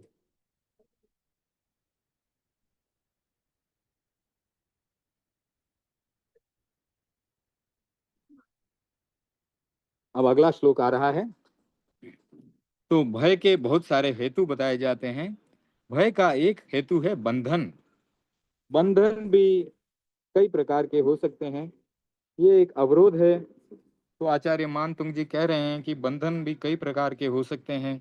जैसे किसी ने आपको बांध करके कुर्सी पर बिठा दिया, किसी ने आपका अपहरण कर दिया, या फिर कोई व्यक्ति जेल में चला गया, उसको हथकड़ी बेड़ी पहना दी गई, वो सब भी बंधन है। तो ये सब जो है व्यवहारिक बंधन है। असली बंधन तो क्या है आपको पता है, कर्मों के बंधन है। असली बंधन कर्मों के हैं। अगर व्यक्ति भगवान का नाम लेते हुए व्यवहार के, संसार के इन छोटे छोटे बंधनों को दूर कर लेता है, तो ये तो एक छोटी बात है। भगवान का नाम लेते लेते तो संसार के इन कर्मों के बंधनों से भी हम मुक्त हो सकते हैं। तो फिर छोटे छोटे बंधनों की क्या बात करें। लेकिन आचार्यों ने हमारे ऊपर कृपा करके हमको एक से एक बढ़िया मंत्र दिए हैं। अब उनमें से ही एक मंत्र आपके सामने आ रहा है। आपाद कंठ मुर श्रृंखल वेष्टितांगा, गाढ़ं बृहन् निगड़ कोटि निग्रष्ट जंगा, त्वन्नाम मंत्रम निशम अनुजा स्मरन्तः, सद्यः स्वयं विगत बंध भया भवन्ति। कितना सुंदर श्लोक बना दिया है। तो बंधन भी एक प्रकार का भय है। आपाद कंठ मुर श्रृंखल वेष्टितांगा, यानी आपाद कंठ का क्या मतलब हुआ, सिर से लेकर के पैर तक किसी व्यक्ति को बांध लिया है, गाढ़ रूप में बंधन है। गाढ़म बृहन निगड़ कोटि निग्रष्ट जंगा, इतना गाढ़ बंधन है कि जंगाएं जो हैं वो भी चलते समय एक दूसरे से टकरा करके, बंधनों से टकरा करके छिल रही हैं। ऐसे गाढ़ बंधनों से, हथकड़ियों से, लोहे की हथकड़ियों से, बेड़ियों से बांध दिया गया है किसी व्यक्ति को। लेकिन त्वन्नाम मंत्रम निशम मनुजा स्मरन्तः, त्वन्नाम, त्वद नाम, यानी कि आपका नाम, त्वद नाम मंत्रम, आपके नाम रूपी मंत्र का, निशम यानी रात दिन, त्वन्नाम मंत्रम निशम मनुजा स्मरन्तः, यानी रात दिन आपके नाम को जो मनुष्य जिस उसका स्मरण करते रहता है, दिन रात आपके मंत्र का स्मरण करता रहता है, सद्यः स्वयं विगत बंध भया भवंती। सद्यः स्वयं, यानी स्वयं विगत बंध भया, यानी बंधनों से छुटकारा पा लेता है। कितना सुंदर श्लोक बन गया भगवान ऋषभ की स्तुति से। और यह पूरा भक्तामर ही तो बंधनों के कारण बना है। आचार्य मान तुंग जी को बांध करके, वो भी कैसे गाढ़ बंधनों से, हथकड़ी बेड़ी से बांध करके। और इसमें दिगंबर संप्रदाय में माना जाता है कि 48 कमरों के ताले लगा दिए, 48 कमरों वाले तलगर में डाल दिया। 48 द्वार थे उसके, और 48 दरवाजों पर ताले लगा दिए। और श्वेतांबर परंपरा मानती है कि 44 श्लोक हैं, 44 दरवाजे पर ताले लगा दिए। और भक्तामर की रचना करते गए आचार्य मानतुंग जी, और एक एक ताला टूटता चला गया। और अंतिम श्लोक की रचना करते करते सारे ताले टूट गए, और आचार्य मानतुंग जी जो है राजा के सामने प्रकट हो गए। कितना चमत्कारी स्तोत्र। और उसका हम सब बहुत ही सौभाग्यशाली हैं कि इसका विस्तार से आचार्य महाप्रज्ञ जी की वाणी के द्वारा जो विस्तार से वर्णन हुआ है, उसका हम स्वाध्याय कर रहे हैं और उसका आशा स्वादन कर रहे हैं। तो यहाँ बताया जा रहा है कि आपाद कंठ, पैरों से लेकर गले तक लोहे की सांकलों से जकड़ दिया गया है। बहुत ही गाढ़ है पैरों की बेड़ियां, उनके अग्रभाग से जंगा का भाग घिसा जा रहा है। पैरों में बेड़ियां हैं और पूरा शरीर सांकल से जकड़ा हुआ है। ऐसी स्थिति में आपके नाम का अनवरत स्मरण करे, अनवरत यानी लगातार दिन रात स्मरण करे, तो सारे बंधन टूट जाते हैं। आचार्य भिक्षु का उदाहरण हमारे सामने है। रूपा जी का खोड़ा एक बहुत बढ़िया सुंदर उदाहरण मेरे को याद आ रहा है। तो खेतसी जी की एक बहन थी। आचार्य भिक्षु के समय में ऐसे ऐसे संत हुए हैं कि उनका नाम मात्र उच्चारण भी बहुत बड़ा मंत्र बन सकता है। आज उनके समय में खेतसी जी स्वामी थे, बहुत सेवा भावी थे। इतने सेवा भावी थे कि उनके सामने कोई आचार्य भिक्षु का नाम ले ले और उनके हाथ न जुड़े, ऐसा हो ही नहीं सकता। स्वयं आचार्य भिक्षु ने संतों को बोल रखा था कि खेतसी जी अगर कोई काम कर रहा हो, हाथ में कोई उसके पात्र वगैरह हो, तो मेरा नाम मत ले लेना, क्योंकि मेरा नाम जैसे ही लोगे वो उसके हाथ जुड़ जाएंगे, हाथ में पात्री वगैरह होगी, वो नीचे गिर जाएगी, उसके हाथ से पात्री टूट जाएगी। वो इतने सेवाभावी थे कि आचार्य भिक्षु का आदेश या उनकी बात हाथ जोड़ करके स्वीकार करते थे। कहते हैं ना कि आपका आदेश सिर आंखों पर, तो वे उनके आदेश को सिर आंखों पर लेते थे। तो इसीलिए कहा जाता है कि आचार्य भिक्षु ने इस पांचवें आर्य में भी चौथे आर्य को दिखाया। तो उसी उदाहरण के बारे में आगे बता रहा हूँ कि उनकी ही एक बहन थी रूपा जी, उनके दीक्षा की भावना हुई, और दीक्षा की भावना हुई तो उस समय में घर वाले जो है वो दीक्षा की आज्ञा बहुत आसानी से नहीं देते थे। तो रूपा जी को भी दीक्षा की आज्ञा नहीं दी गई। तब रूपा जी ने प्रण किया कि मैं तो दीक्षा लूंगी और वो भी तेरा पंथ में ही दीक्षा लूंगी। तो बात ऐसी हुई तो फिर क्या हुआ, घर वालों ने कहा कि ये कहीं भाग के नहीं चली जाए, तो उसकी शिकायत कर दी रावले में ठाकुर साहब के वहाँ। ठाकुर साहब के वहाँ पर उनको ले जाया गया, और उस समय में क्या होता था कि पैरों को बांध करके और खोड़ा ठोक दिया जाता था। वो लकड़ी का एक होता था, जो पुराने जमाने में जो पशु होते थे ना घर में, गाय बैल वगैरह भैंसे वगैरह होती थी, उनके भी गले में रस्सी बांध करके ना, लकड़ी का वो एक खोड़ा होता था, उसके साथ खोड़े को जमीन में गाड़ के उससे बांध देते थे। तो पशु जो है बेचारे भाग नहीं पाते थे। उसी प्रकार से इनके पैरों में भी रस्सी वगैरह बांध करके खोड़े से बांध दिया। अब ये तो रूपा जी तो आचार्य भिक्षु के नाम में मगन हो गए, माला फेरने लग गए वो तो आचार्य भिक्षु का नाम लेते रहे। दिन बीते रात बीते, कई दिन बीत गए, खाया नहीं कुछ पिया नहीं, और अचानक एक दिन जो है वो खोड़ा टूट गया। जैसे ही घोड़ा टूटा और रावले के ठाकुरों को मालूम पड़ा, ठाकुर स्वयं आए और वंदना की और बोले ऐसी सती को हम रोकें, ऐसा संभव नहीं है। सती को सती को उस समय पे माता मान करके उनको चुनरी ओढ़ाई जाती थी। तो ठाकुर ने स्वयं चुनरी ओढ़ाई और कहा, बहन तुम सहर्ष दीक्षा स्वीकार करो और हमारे नाम से एक माला ज्यादा फेरना, और बहुत बड़ी साधना करके और अपना कल्याण करना। तो इस प्रकार से नाम लेने में, अनवरत नाम लेने में, बड़े बड़े संतों का नाम लेने में, भगवान का नाम लेने में, पंच परमेष्टि को नमस्कार करने में चमत्कार घटित होता है। यही सृष्टि का नियम है। अब आगे पढ़ते हैं।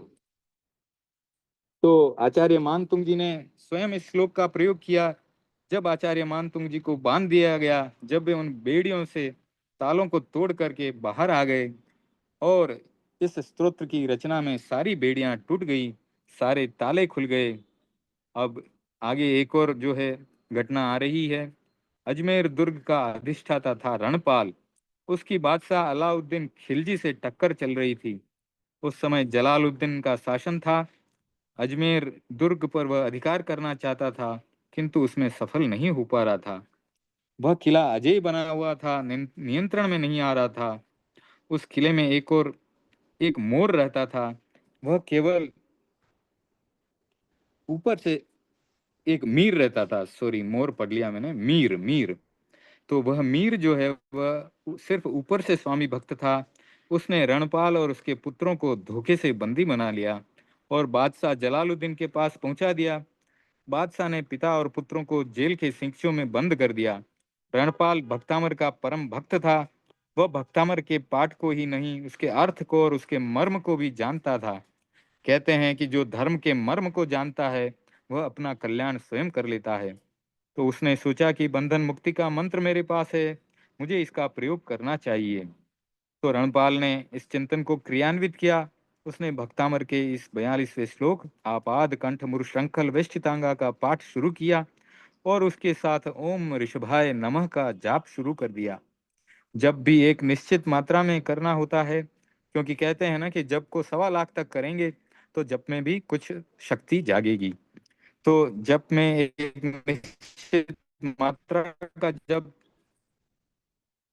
प्रयोग हो जाता है तो चमत्कार घटित होता है। तो जब वह मात्रा संपन्न हुई तो मंत्र शक्तिशाली बन गया, मंत्र चैतन्य बन गया।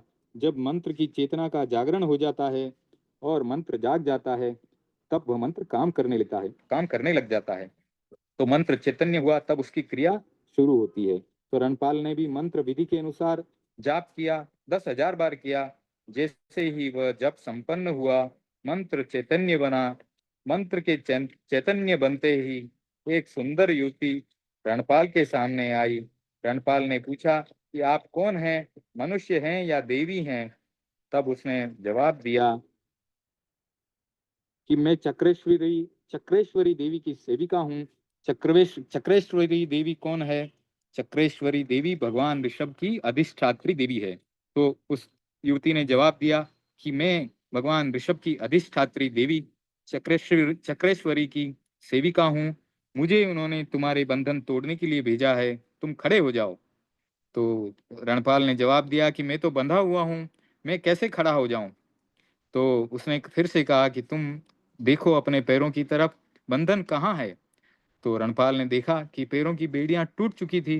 वह खड़ा हो गया। अब उसने देवी ने कहा, चलो जहां जाना है वहां चले जाओ। तब उसने कहा, मेरा पुत्र भी बंधन में है। तब उस देवी ने कहा कि उसे भी हाथ लगाओ, बेड़ियां टूट जाएगी। पिता और पुत्र मुक्त हो गए। तो इस प्रकार से जो है वे दोनों मुक्त होकर के अपने रास्ते चले गए। अब तेरा पंथ के इतिहास की एक और घटना सामने आ रही है। यह भी बहुत ही अच्छा प्रसंग है। तो जिसने भी वह गीत सुना है, तो सोब जी श्रावक ने नाथद्वारा जेल में, तो उसी घटना का यहाँ पर विवरण आ रहा है कि सोब जी श्रावक थे। वह आचार्य भिक्षु के बहुत बड़े भक्त थे। कहते हैं कि केलवा का जब चतुर्मास हुआ था, तब सोब जी श्रावक जो है गर्भ में थे। सोब जी श्रावक ने स्वयं एक गीतिका की रचना की है। उसमें उन्होंने वर्णन किया है कि शोभो गर्भ में हो तो उस समय स्वामी जी केलवा पधारे थे। तो उनका घटनाक्रम यहाँ बताया जा रहा है कि सोब जी श्रावक की बेड़ियां टूट गई। वे आचार्य भिक्षु के दर्शन में इतने तन्मय बने कि उनके बंधन टूट गए। घटनाक्रम कुछ इस प्रकार से है कि सोब जी श्रावक केलवा में निवास करते थे। वहां से वे नाथद्वारा चले आए किसी कारणवश, और वहां पर नाथद्वारा में व्यवसाय कर रहे थे। वहां पे भी कुछ श्रावक जो है उनके विरोधी थे। तो उन उन्होंने सोब जी की शिकायत कर दी। तो सोब जी को नाथद्वारा के जो वहाँ के प्रमुख थे उन्होंने जेल में डाल दिया। इधर कोठियारा में आचार्य भिक्षु का जो है प्रवास था। जब आचार्य भिक्षु को पता चला कि सोब जी जो है उनको नाथद्वारा के गोसाई जी ने जेल में बंद कर दिया है, तो स्वयं दर्शन देने के लिए नाथद्वारा गांव में पधारे। तो नाथद्वारा में जो विरोधी थे, वो जब बाजार में आचार्य भिक्षु गुजर रहे थे, तो विरोधी बोल रहे थे कि देखो गुरुजी आ गए उनको छुड़ाने के लिए। इस प्रकार से हंसी कर रहे थे, विनोद कर रहे थे। लेकिन आचार्य भिक्षु के जो आचार्य भिक्षु जैसे ही वहां पर जेल में पहुंचे, और वहां पर जो चौकीदार था उसको बोला कि सोब जी कहाँ हैं, उनको दर्शन देने के लिए आए हैं। तो उन्होंने जिस कमरे में बंद थे सोब जी, वो कमरे का रास्ता बता दिया, और आचार्य भिक्षु वहां पहुंचे। सोब जी एक गीतिका में तल्लीन थे। स्वामी जीरा दर्शन किण विद होए, भिक्षु स्वामी जीरा दर्शन किण विद होए। इस प्रकार से एक अच्छी बढ़िया गीतिका है, वो कभी बताएंगे आपको। तो सोब जी उस गीतिका में तल्लीन थे, स्वामी जीरा दर्शन किण विद होए। और इधर स्वामी जी उसको बोलते हैं, सुबह ले दर्शन कर। और सोब जी ने जैसे ही आंखें खोली, सामने देखा गुरुदेव आए हैं। और उनको फिर कुछ ध्यान नहीं रहा। वो तो तिकुत्तों के पाठ से हाथ जोड़ करके दाएं बाएं प्रदक्षिणा करके जैसे ही दर्शन करने में लगे, उसके हाथ पैर के बंधन सोब जी के टूट करके गिर गए। और ये चमत्कार देख करके लोग आश्चर्यचकित हो गए। और गोसाई जी को, उनको जो नाथद्वारा के प्रमुख थे, उनको उनको आजाद करना पड़ा। और फिर उसी बाजार से होकर के सोब जी श्रावक को लेकर के आचार्य भिक्षु वापस अपने स्थान पर पधार गए। और लोगों ने भी चमत्कार देख लिया कि कैसे सोब जी के गुरुजी ने उनको छुड़ा दिया। तो आचार्य भिक्षु के दर्शन मात्र से और भिक्षु नाम की तन्मयता से सोब जी श्रावक के बंधन टूट गए। तो जहाँ श्रद्धा का प्रकर्ष होता है, तो यही बताया जा रहा है कि श्रद्धा के प्रकर्ष से ऐसी ऐसी घटनाएं घटित हो जाती हैं। उनको आप चमत्कार माने या नियम माने, आचार्य श्री महाप्रज्ञ जी लिख रहे हैं कि यह कोई चमत्कार नहीं है, यह भावना का प्रयोग है, यह श्रद्धा का प्रयोग है। और यह एक नियम है कि जहाँ श्रद्धा का प्रकर्ष होता है, आत्मबल अथवा मनोबल का प्रकर्ष होता है, वहां बेड़ियां ही नहीं, नागपाश भी टूट जाते हैं। भगवान राम और हनुमान, आपको रामायण तो पता ही होगा, जैन रामायण के बारे में भी आपने सुना होगा। हनुमान जी ने क्या किया था? जब उनको नागपाश में बांध लिया था, किसने? रावण के पुत्र ने, इंद्रजीत ने। आपने इंद्रजीत का नाम सुना होगा। इंद्र को उसने कैसे जीता था? वर्णन आता है रामायण में कि इंद्र को भी उसने नागपाश से बांध लिया था और जीत गया था। और उसी नागपाश का उसको इतना घमंड था कि हनुमान जी को भी उन्होंने नागपाश में बांधने का प्रयास किया, लेकिन हनुमान जी के पास तो राम बाण औषधि थी, उनके पास आत्मा का बल था, उनके पास श्रद्धा का बल था, भगवान राम के नाम का बल था। तो उन्होंने श्रद्धा के बल से नागपाश को भी तोड़ दिया, उस बंधन को भी तोड़ दिया। रणपाल के भी बंधन टूट गए। उसने देवी से कहा, हम बाहर कैसे जाएं? बाहर तो सशस्त्र प्रहरी खड़े हैं, चौकीदार खड़े हैं। प्रहरी यानी कि चौकीदार बाहर खड़े हैं। तो देवी ने कहा, चलो चिंता की कोई बात नहीं है। तो वे देवी के आश्रय में देवी के पीछे पीछे चल पड़े। वे सबको देख रहे थे, किंतु उनको कोई भी नहीं देख पा रहा था। अदृश्य होने की भी एक विद्या होती है। देवी के पास अदृश्य करने की शक्ति थी। पुराने जमाने में कहानियों में बताया जाता है कि उस समय में गुटिका हुआ करती थी, कोई गोली होती थी जो मुंह में रख लो तो कोई भी व्यक्ति आपको नहीं देख पाता था, आप दूसरों के लिए अदृश्य हो जाते थे। तो जब तक वह गुटिका मुंह में रहती तब तक व्यक्ति अदृश्य बन जाता। वैसे ही जैसे ही उसे बाहर निकाल लेता मुंह में से, तब वह व्यक्ति वापस से दूसरों को दिखाई देने लग जाता था। तो इस नियम को हमें समझना है। यह एक वैज्ञानिक प्रयोग है। आसपास सूक्ष्म परमाणुओं का एक वलय बन जाता है और उस सूक्ष्म परमाणुओं को हमारे चर्म चक्षु नहीं देख पाते। जब तक हमारा शरीर स्थूल है, दूसरा उसे देख सकता है, लेकिन जब शरीर सूक्ष्म बना लिया जाए उसे नहीं देखा जा सकता। ऐसी प्रक्रिया जब अगर हमारे हाथ लग जाए तो हम भी अदृश्य बन सकते हैं। तो रणपाल अदृश्य हो गया, सुरक्षित अपने स्थान में, अपने किले में पहुंच गया। आचार्य मानतुंग जी ने भी इस सच्चाई का उद्घाटन किया है कि प्रभु आपके नाम स्मरण से जो है सांकलें और बेड़ियां टूट जाती हैं और सारे बंधन जो है वे टूट जाते हैं। मानतुंग जी ने कुछ विघ्नों का नामोल्लेख करके उसके निवारण के सूत्र दिए हैं। इसका अर्थ यह नहीं है कि ये काम नहीं आएगा। रोग कोई जलोदर का ही नहीं होता, अनेक प्रकार की व्याधियां होती है, उसमें भी यह स्तोत्र प्रभावी हो सकता है। मूल प्रश्न है श्रद्धा और विश्वास का। जो व्यक्ति फेद हीलिंग की पद्धति को जानते हैं, फेद हीलिंग का मतलब है विश्वास के द्वारा रोगों को ठीक करना, उनके लिए ये चमत्कार जैसा कुछ नहीं है। विश्वास से अनेक जटिल रोगों की चिकित्सा की जा सकती है। एक व्यक्ति के कैंसर हो गया, बहुत दवाइयां ली पर ठीक नहीं हुआ। एक समझदार व्यक्ति ने उसको परामर्श दिया, दवाइयां छोड़ो और विश्वास पैदा करो, इस बात का बार बार अनुचिंतन करो कि मैं स्वस्थ हो रहा हूँ, मैं स्वस्थ हो रहा हूँ। उस व्यक्ति ने इसी वाक्य को दोहराना शुरू कर दिया और चमत्कार घटित हो गया। कैंसर की बीमारी नष्ट हो गई। एक साध्वी जी के पेट में गांठ थी, डॉक्टर ने कहा ऑपरेशन कराना पड़ेगा। साध्वी श्री जी ने कहा कि जब तक मेरे को परम पूज्य गुरुदेव का कोई संवाद नहीं आ जाता, गुरुदेव की परमिशन नहीं मिल जाती, तब तक मेरे को ऑपरेशन नहीं करवाना है। तो साध्वी श्री जी, उस जमाने में पत्रों के माध्यम से समाचार भेजे जाते थे, तो गुरुदेव के पास सूचना आई और वापस उनको जवाब देने में टाइम लग गया, क्योंकि जवाब पत्रों के माध्यम से पहुंचाया जाता था और यात्री राहगीर जो थे यात्रा करते थे, और यात्रा में उस समय में ज़्यादा समय लगता था। आज बॉम्बे से दिल्ली पहुंचने में 24 घंटे में शायद पहुंच जाए, उस समय 2-3 दिन लग जाते थे। कलकत्ता पहुंचने में तो और भी ज़्यादा दिन लग जाते थे। तो विलंब हो गया, समाचार देरी से पहुंचे और निर्धारित दिन ऑपरेशन नहीं हो सका। संवाद मिलने के बाद साध्वी जी ने तेला किया, 3 दिन का उपवास किया। उनको दूसरे दिन ही यह आभास हुआ कि कोई मेरी गांठ को निकाल करके ले जा रहा है। जैसे ही उनको आभास हुआ, उन्होंने तीसरे दिन तेले के बाद डॉक्टर को दिखाया। सोनोग्राफी की गई। डॉक्टर ने आश्चर्य के साथ कहा कि गांठ तो है ही नहीं आपके, ऑपरेशन किसका करेंगे। तो इस प्रकार से कई बार श्रद्धा के माध्यम से चमत्कार घटित हो जाते हैं। आज हमने देखो कितनी घटनाओं की बात हो गई, और चमत्कार की कई कई घटनाओं के बारे में हमें जानकारी प्राप्त हो गई। आगे पढ़ते हैं।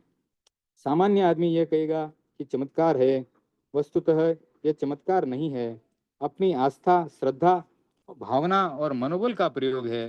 जो व्यक्ति श्रद्धा करना जानता है, श्रद्धा के सहारे मनोबल को बढ़ाना जानता है, वो और इस सच्चाई को जानता है कि किस कि व्यक्ति जिस जिस भाव में आविष्ट होता है, उस भाव में परिणमन हो जाता है। वह अपनी विघ्न बाधा का निवारण करने का मंत्र पा लेता है। शरीर में कोई रोग नहीं है, किंतु मन में अन्यथा भाव अथवा आशंका आ गई तो भी व्यक्ति बीमार हो जाता है। प्राचीन घटना है कि होली का समय था। होली का दिन, होली एक आदमी का नियमित क्रम था कि वह रात्रि में जल्दी उठ जाता था और बहुत दूर शौच के लिए जंगल में जाता था। एक दिन 5 बजे उठा और पलंग के नीचे से लोटा उठाया और जंगल की ओर चल पड़ा। और सोच से निवृत्त होकर के, और क्या है कि सोच के लिए तो रात्रि के समय निकल जाते थे, अंधेरे अंधेरे निकल जाते थे, दूर जाते थे। वापस आते आते क्या है, सूर्योदय हो जाता था। तो उसने देखा सोच कर करके, और पानी वो गिराया होगा वहां पर, वहां उसने देखा कि पूरी जमीन लाल हो गई थी। वही होली का समय था। लाल किस कारण से हुई वो तो नहीं पता, लेकिन लाल हो गई वो देखा। तो देखते ही उसके मन में आशंका आ गई कि आज तो ये शौच करने के साथ साथ बहुत सारा खून निकल गया है, बहुत ही मुश्किल हो रही है। तो ऐसा उसने अनुभव किया, और बड़ी मुश्किल से धीरे धीरे जो है घर गया। घर पहुंचा और उसके मन में आशंका हो गई कि कुछ न कुछ रोग हो गया है। तो आते ही घर पर पलंग पर लेट गया। तो लोगों ने पूछा कि क्या हुआ। उसने बड़े कमजोर स्वरों में कहा कि आज तो सोच जाते समय इतना खून निकल गया, इतना खून निकल गया कि मैं तो निर्वीर्य हो गया, एकदम थक गया हूँ, कमजोर हो गया हूँ।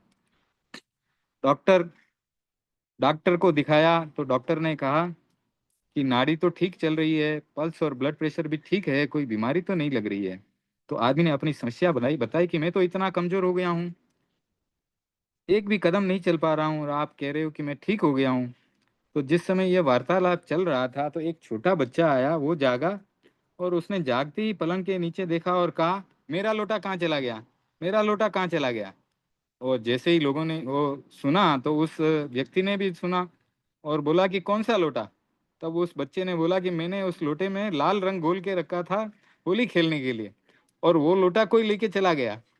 तो व्यक्ति ने पूछा कि कहाँ रखा था, कि बोला कि मैं तो इस पलंग के नीचे रखा था। तो उसमें रंग था क्या। वो बीमार व्यक्ति ने जैसे ही उसको पता चला कि उसके अंदर तो लाल रंग था, सहसा उसकी तो बीमारी ठीक हो गई, और वह पलंग पर उठ करके बैठ गया और बोला कि ओहो, मैंने तो उसको लाल खून समझ लिया था। और जैसे उसको पता चला कि वो खून नहीं था, वो आदमी ठीक हो गया। तो आज समय हो गया है। आज इस स्वाध्याय के क्रम को यहीं जो है स्थगित करते हैं, अगले स्वाध्याय तक। अगले स्वाध्याय में इसको पूरा करेंगे। बहुत ही इंटरेस्टिंग टॉपिक चल रहा है और बहुत ही रोचक विषय है, तो इसको हम आगे लेंगे। तो अगर आपको कोई प्रश्न है तो प्रश्न पूछ लें, नहीं तो फिर मंगल पाठ करते हैं।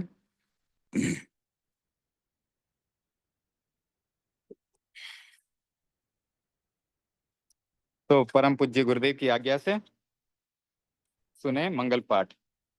ओम ह्रीं नमो अर्हंताणम, ओम ह्रीं नमो सिद्धाणम, ओम ह्रीं नमो आयर्याणम, ओम ह्रीं नमो वच्छायाणम, ओम ह्रीं नमो लोये सव्वसाहुणम। ऐसो पंचणमुक्कारो सव्व पावपणासनो, मंगलाणं च सव्वे सिंह परमं हवै मंगलम। चत्तारि मंगलम अर्हंता मंगलम, सिद्धा मंगलम, साहु मंगलम, केवली पणत्तो धम्मो मंगलम। चत्तारि लुगुत्तमा, अर्हंता लुगुत्तमा, सिद्धा लुगुत्तमा, साहु लुगुत्तमा, केवली पणत्तो धम्मो लुगुत्तमो। चत्तारि शरणं पवज्जामि, अर्हन्ते शरणं पवज्जामि, सिद्धे शरणं पवज्जामि, साहु शरणं पवज्जामि, केवलीपणत्तं धम्मं शरणं प्रव्रजामि। धम्मो मङ्गलमुक्तिष्ठम् अहिंसा संयमो तवो देवावितं नमन् सन्ति जस्य धम्मे सयामणो चैता भारहं वासं चक्रवर्ती महिडियो सन्ति सन्ति करेलोय पत्तो गई मणुत्तरम देवदानव गंधर्वा जख रक्षस किन्नरा बम भयारिं नमन सन्ति दुःखरं जे करन्ति तम सर्वमंगल मांगल्यम सर्वकल्याण कारणम प्रधानम सर्वधर्माणां जैनम जयति शासनम मंगलम भगवान वीरो मंगलम गौतमो गणि मंगलम स्थूलिभद्राध्या जैन धर्मोस्तु मंगलम मंगलम मतिमान भिक्षु मंगलम भारमल्लक मंगलम राय चंद्राध्या मंगलम तुलसी गुरु महाप्रज्ञोस्तु मंगलम महाश्रमणोस्तु मंगलम तेरा पंथोस्तु मंगलम विघ्नहरण मंगल कर स्वाम भिक्षुनो नाम गुणोलक सुमरण किया चरय चिंत्या काम विघ्नहरण मंगल करण स्वाम भिक्षुनो नाम गुणोलक सुमरण किया सरय चिंत्या काम विघ्नहरण मंगल करण स्वाम भिक्षुनो नाम गुणोलक सुमरण किया सरय चिंत्या काम सरय चिंत्या काम सरय चिंत्या काम अंगूठे अमृत बसे लब्धि तना भंडार श्री गुरु गौतम सुमरिये मन वांछित फल दातार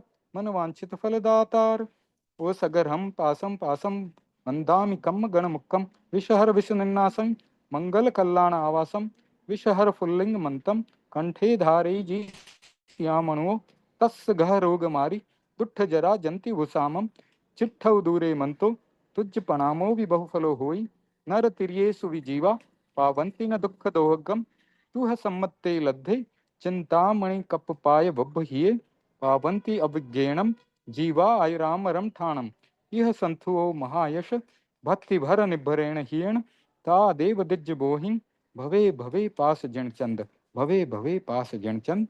ओम हरम। आप सबका धन्यवाद इस उपक्रम से जुड़े हैं। जय जिनेन्द्र। आज की मीटिंग को संपन्न करते हैं। जय जिनेन्द्र दिनेश जी। जय जिनेन्द्र। सब साता में हैं आप सब? સુખ સાતામાં છો? હા, દેવગુરુની કૃપા છે, સાતામાં છે। હવે ગુરુદેવના દર્શન કરવા જઈએ છીએ। 29 તારીખના ગુરુદેવના દર્શન થશે, 30મીએ પારણો થશે। તો બધા માટે, બધા તપસ્વીઓ માટે અનુમોદના અને તમારા માટે સુખ સાતામાં રહેજો। બધા સાતામાં રહેજો। અનુમોદના અને ગુરુ ભગવંતના ચરણોમાં અમારા વંદન કરજો અમારા તરફથી। हाँ हाँ, जरूर जरूर जरूर जरूर। धन्यवाद। जय हाँ, जिनेन्द्र। जय जिनेन्द्र। जय जिनेन्द्र। जय जिनेन्द्र। सुख साताમાં રહેજો। जय जिनेन्द्र। जय जिनेन्द्र।